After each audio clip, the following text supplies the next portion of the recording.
সব পাজিগুলো এক ঘরেই আছে দেখছি।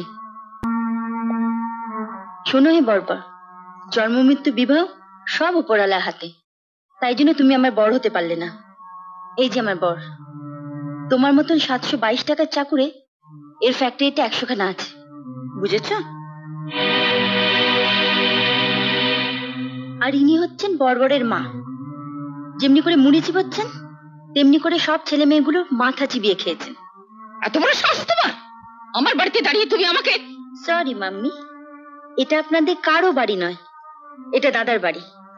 এখানে আমি যদি দুহাত তুলে নাচিও আপনাদের কারো কিছু বলার নেই। একটু নেচে দেখাবো নাকি? এই যে মানিক চোর, যেমনি দেবা তেমনি দেবী। শুনুন, এখন আমি ও ঘরে গিয়ে আমার বর আর বড়বৌদির সামনে বরদাকে দুহাতে জড়িয়ে দুগালে চুমু খাবো। ক্যামেরাটা নিয়ে চলুন, কতগুলো ছবি তুলে দিতে হবে না? জানো, এই মহিলাটির মা হতে লজ্জা নেই, কিন্তু মা ডাক শুনতেই লজ্জা। রাহুলের ভাগ্য ভালো, বড়বৌদির মতন একজন মা পেয়েছে। জীবনের এই ন্যাকা মহিলাটিকে মা বলে ডাকতে হবে না।